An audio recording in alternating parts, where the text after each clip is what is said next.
Bom, graças a Deus, irmãos, nós estamos aqui nesta noite pela FAESP, Faculdade Evangélica de São Paulo, para podermos dar início à matéria chamada Teontologia.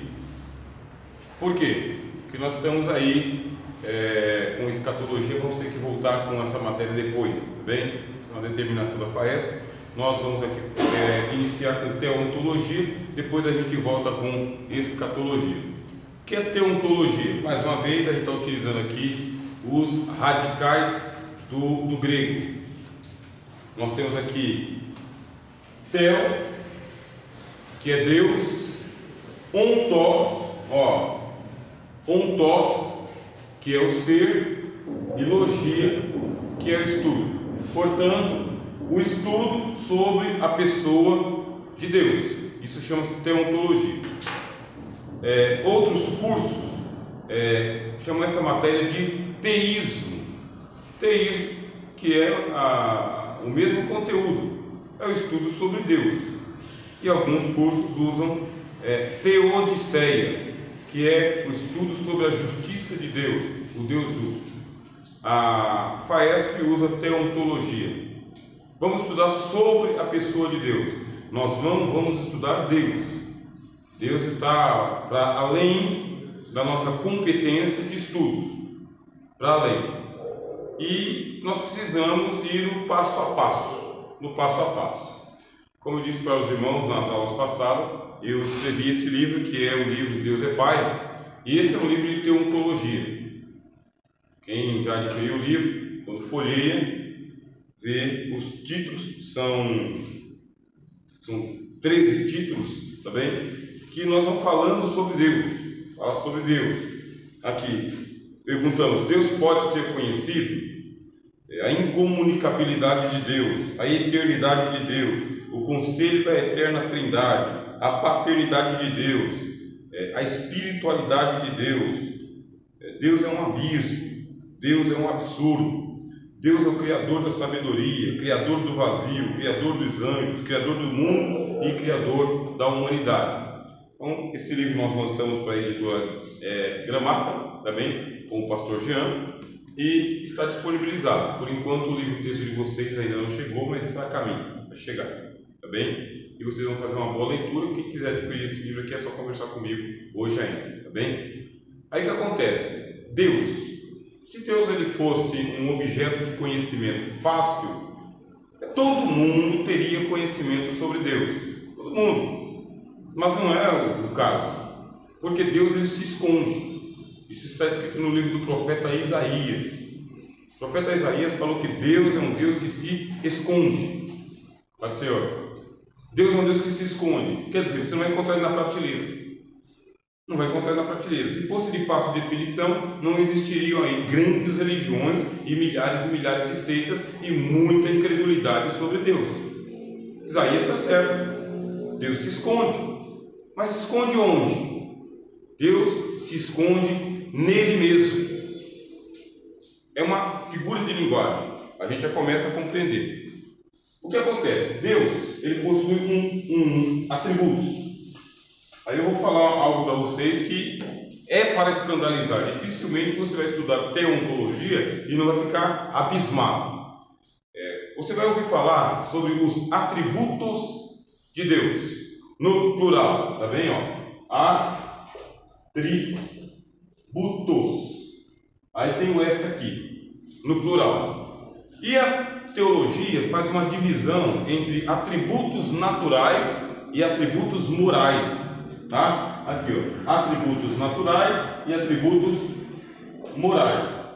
Qual seria esse atributo natural de Deus?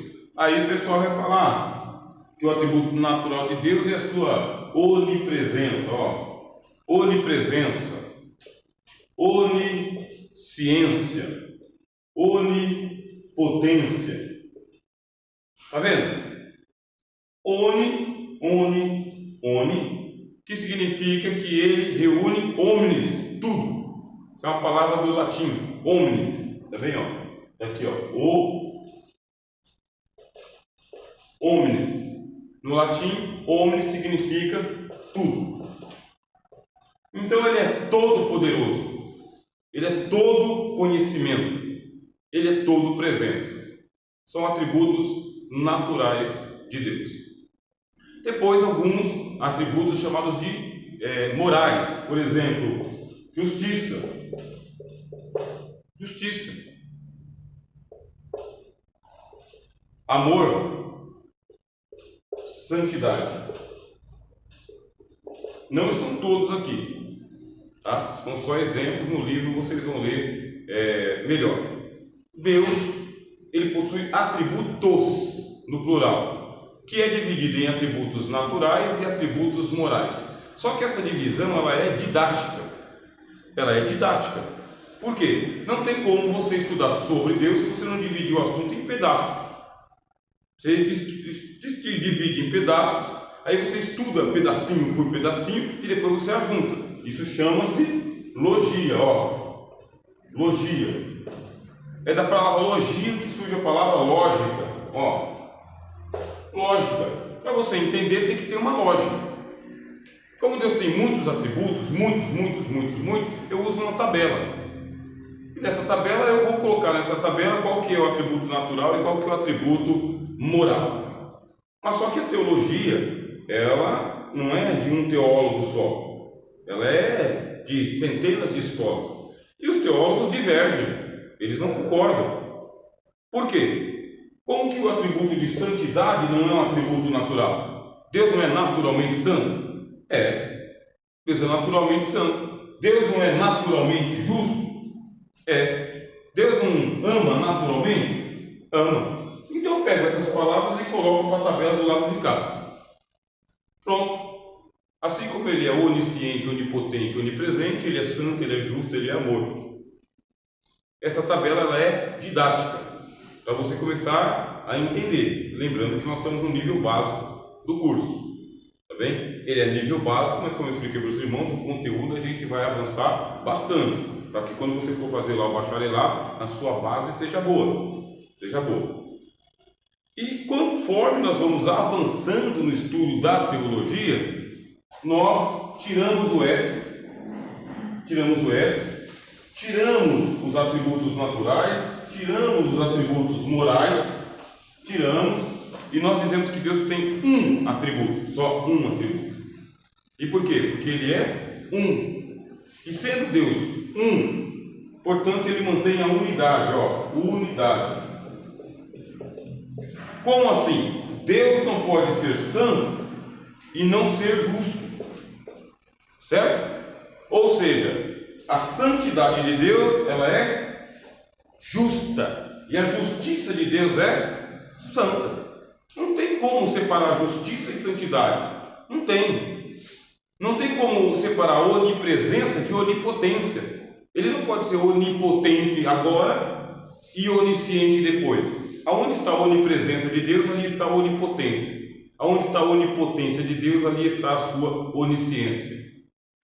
Quer dizer, esse monte de atributos que a gente vai colocando na régua, vai colocando na lousa, vai colocando no papel, vai escrevendo o livro, esse monte de atributo é um só. Aí eu tenho que dar um nome para esse atributo. Qual que é o nome que eu vou dar para esse único atributo? Aí a gente fala, ele possui, tá bem, o atributo da divindade. É um único atributo. Esse único atributo da divindade, ele se manifesta de formas diferentes. E essas múltiplas manifestações é que a gente vai dando nome de santidade, justiça, amor, onipresença, onipotência, onisciência. Nós vamos dando nome.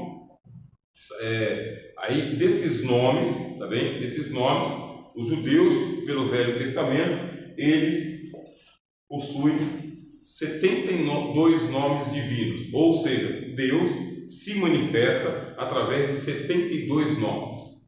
Mas são 72 deuses? Não. São 72 manifestações de um só Deus, um único Deus. Por isso, ele é único, é o que diz o Velho Testamento. Os judeus, que têm a Bíblia em hebraico, eles rezam todo dia o Shema. que é esse Shema? É um chamado, tá? O Shema é um chamado que os judeus fazem para os outros judeus. Isso é o Shema. Aí o príncipe da sinagoga, o rabino, o Asaf, o cantor, ele faz um Shema, ele faz um chamado. Ouve, ó Israel! Esse é o Shema. Ouve, Shema, ouve, ó Israel! O Senhor nosso Deus é o único Deus. Pronto, esse é o Shema. Só há um Deus. Isso é uma lógica também. Só pode haver um Deus. Isso aqui é uma lógica. Não podem haver dois deuses. Não pode. Por quê? Porque se existem dois deuses, um não é Deus. Não é. Só pode haver um Deus. Esse, o único Deus, é o Deus que se revela pela Bíblia. Aí pronto, começa a primeira pergunta teontológica. Quem é Deus? Primeira pergunta que a gente faz teontológica é essa: quem que é Deus? E qual que é o nome de Deus? Vamos lá, meus irmãos. Quando vocês tiverem um pouco de dúvida, tá bem? Aí vocês vão levantar a mão e eu vou dar a oportunidade. Primeiro a gente tem que ver, eu gosto da louça porque essa aqui a gente pode ir apagando e desenhando, né? Desenhando dá uma ajudada. Vamos lá, nós temos a palavra no português que é Deus. Que existe na gramática também uma área da gramática chamada etimologia. Etimologia é a ciência que estuda a origem do etmos, a origem da palavra, tá bem? Da onde é que surgiu a palavra Deus? Que nós estamos aqui em língua portuguesa. Se você pegar a Bíblia traduzida por João Ferreira de Almeida, não é Deus, está escrito lá Deus, com O, não com U. Então nós, hoje, agora, no século XXI, depois da reforma ortográfica, agora, desde o século XX, nós chamamos Deus de U, com U, tá vendo? Com U. Mas lá no século XVII, XVIII, era Deus, com O. Aí você pergunta, da onde vem isso? Da onde vem essa palavra? Aí a etimologia vai dizer que isso aqui é uma evolução, tá bem? Evolução das palavras. Qual palavra? Essa daqui, ó. Veja só. O TH, bem? O TH que nós temos aqui, ele é igual ao TH da língua inglesa. Como que se pronuncia o TH no inglês?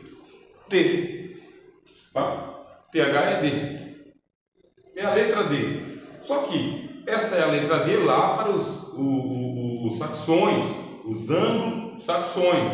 TH, duas letras para ter uma só pronúncia. Isso aqui é grego, tá? Theos é grego, ó. Grego. Os gregos chamavam Deus de Theos. É assim que eles chamavam, Theos. Então, Zeus era chamado de Theos. Poseidon era chamado de Theos. Hades era chamado de Theos. Apolo, Theos. Hermes, Theos. É um nome genérico, tá bom? Genérico para todos os seres divinos. Quem está lá para cima do Olimpo lá só pode ser um Zeus, um Deus. Um Deus.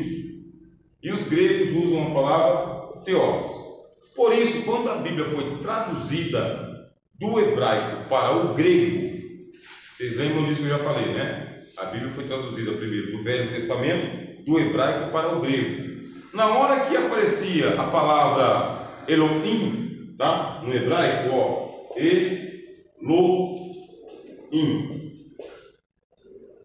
eu tenho que traduzir essa palavra, Elohim. O que eu sei? Eu sei que no hebraico, El significa aquele que é acima, supremo, sabe? É o Deus, o El, é o Deus. Então ele tem a palavra Babel, né? Casa de Deus, porta de Deus, portal dos céus, coisa parecida. Babel. E o In? O In é a letra S no hebraico. É a letra S. No hebraico, para se pronunciar a letra S, eu uso 3 letras.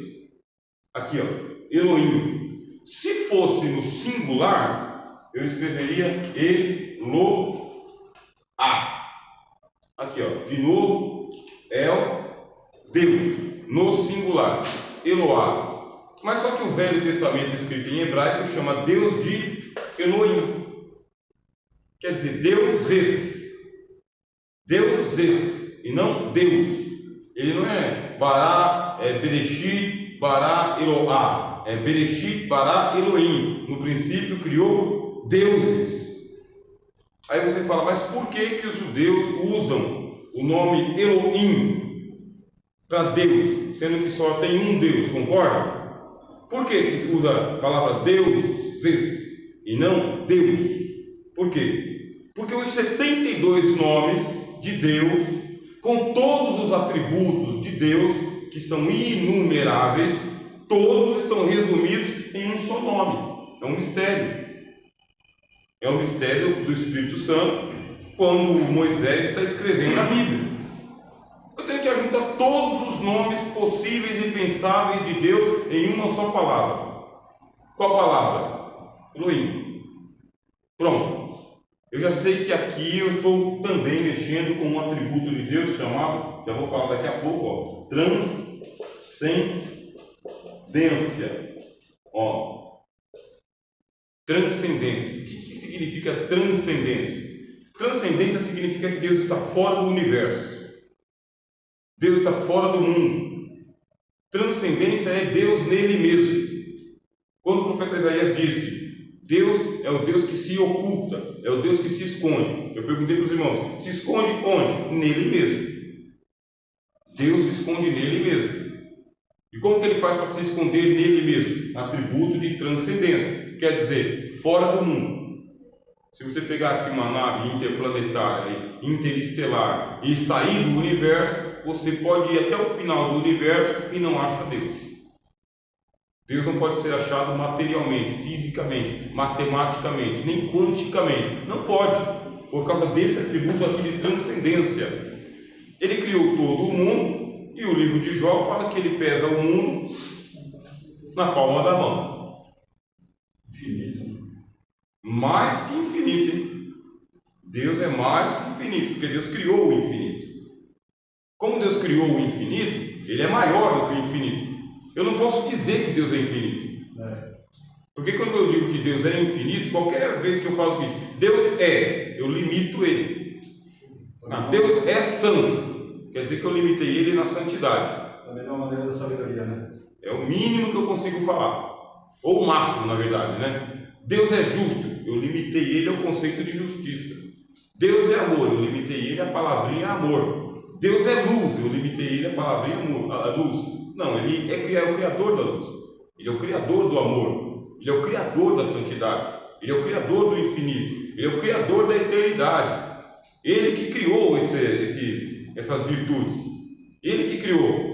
Por isso ele é transcendente. Significa, se eu esvaziar todo o vocabulário do mundo, eu ainda não chego em quem Deus é. A matéria é teontologia, estudo sobre a pessoa de Deus. Não é Deus. Deus não é objeto de estudo. Para você ter um objeto, você tem que trazer ele para o laboratório. Aí você começa a manipular o objeto. Não é isso que nós estamos fazendo. Nós estamos manipulando a teologia, não é? Estamos manipulando os livros, os conceitos. É o que a gente está fazendo. O estudo é o que nós estamos fazendo aqui. Aí já começa a deixar a gente aterrado. Isso aqui já começa a deixar a gente assim perplexo. Isso é para deixar a gente enlouquecido. Porque nós falamos de Deus todos os dias. E nós encaixotamos Deus todos os dias e na expedição a gente manda para o cliente. Não é isso? Um produto. Sermão, estudo, livro, CD gravado, programa na internet. É isso que a gente faz. Dá uma encaixotada, passa um papel de presente e manda para o mercado. Isso aqui é Deus. Mas Deus, ó, só por esse atributo aqui, já esmaga. É onde a gente limita, né? Limita aí totalmente. Muito. E aí você fala, os judeus, percebendo essa transcendência de Deus, ele é chamado de o inominável, inominável.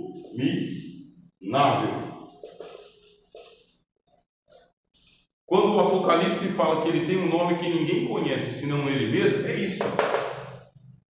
Tá? Ninguém conhece de ponto. Ele é o inominável, não tem vocabulário para dizer quem é Deus. Mas eu não chamo ele de Deus. Não era Deus. O Deus não veio do grego, TH aqui, ó. Deus. Vocês perceberam que é a mesma palavra? Vocês perceberam, né? É a mesma. Só que eu trouxe o TH para o português, e ao invés de eu escrever TH igual os ingleses fazem, eu uso a letra D, de delta. D, assim. E pronuncio Deus. Mas conforme nós somos da língua portuguesa, aí eu tenho dificuldade de falar Deus, eu vou falando Deus, ficou Deus. É assim. Mudou o nome de Deus? Não mudou, porque Deus não é nome. Tá? Deus não é nome. Deus é o quê? Deus é título. Título. É uma etiqueta que eu coloquei para falar desse ser transcendente e para falar desse ser inominável. Sim, senhor. Pastor, então quando eu estou entendendo que é uma forma que a humanidade organizou para a gente se referir ao Criador, né? Isso. O título. Mas quando a Bíblia traz para a gente o seu nome é Senhor dos Exércitos, eu considero ali um atributo dele? É porque Senhor não é nome. Senhor está dizendo muitas coisas, Uma referência, né? Senhor não é nome, é título. Título. Tá? Adonai. Adonai. Ele entra dentro dos... Ele entra no 72? Entra. Quer dizer, não é nome da pessoa, é um atributo. Aí você pergunta, mas por que atributos? É porque nós estamos na observação, tá? Teologia, chamada teologia natural. Tá? Eu acho que hoje eu vou ter que apagar a luz aqui, né? Não está dando conta. Melhor sentar, né, irmão? Na questão dos atributos ali morais ou moral, se encaixaria quando Deus falou, façamos o homem à nossa imagem e semelhança? O que tem? Seria na parte dos atributos, que ele estava falando, mas façamos o homem à nossa imagem e semelhança. É que a gente chama isso de reducionismo, isso aí. Sim. O que é o reducionismo? É Deus usando linguagem metafórica, metafórica e também linguagem antropomórfica. Já que Deus é transcendente, está lá fora, já que ele é inominável, não tem vocabulário para dizer quem ele é, ele também é incomunicável, não tem como ele ficar falando com a gente, a linguagem dele. O que ele faz? Ou a gente chega lá no status de Deus, cada um aqui vira um grande Deus, para conversar com ele lá, ou ele desce. O que é mais fácil? Ele descer. Ou ele desce ao nível do humano. No nível do humano, ele usa duas palavrinhas, que é imagem e semelhança. Imagem, aquilo que está na ideia, e semelhança, que é aquilo que está aparente. Então, o invisível e o visível. Se ele fosse usar o vocabulário original dele, a gente não saberia o que significa. Ele usou o vocabulário do povo judeu, povo no hebraico, e falou tselem e dente. São duas palavras hebraicas. Tselem e dente. Imagem e semelhança. Imagem é aquilo que é o invisível, semelhança é aquilo que é visível. Vamos fazer o homem visível e invisível. Só que a Bíblia, ela respeita muito a linguagem poética. Ela é muito poética. Porque se entende que a poesia, ela fala melhor ao coração. Ela não é um livro científico, cru, frio. Ela é um livro muito poético. Ela usa uma linguagem. Por isso Deus, ao invés de falar, vamos fazer o homem visível e invisível, não, vamos fazer o homem a nossa imagem, a nossa semelhança. O invisível e o visível. Vamos fazer assim? Vamos fazer. Ou carnal e espiritual juntos, né? Aí você já está indo para uma outra linguagem, né? O material e o imaterial. Está fazendo. Vamos fazer o homem por dentro e por fora. Vamos fazer o homem eterno e temporal. Vamos fazer o homem ligado com a terra e ligado com a gente. Só que ao invés de usar todo esse palavrólio, diminui e agora coloca os teólogos para se virar. Se vira. Vai para o hebraico, o grego, vai Mas para o o... verbo que vem antes do façamos. Façamos. O que tem? Guerri. Isso, então. Trindade, né? Guerri. O que tem? Então, aí a dúvida é essa parte aí, que estava até entendido. Imagem e semelhança estava simples. Mas quando a Bíblia traz o façamos. Façamos também a linguagem poética. Linguagem poética. Deus está falando no plural. Nele não é Elohim. Deuses.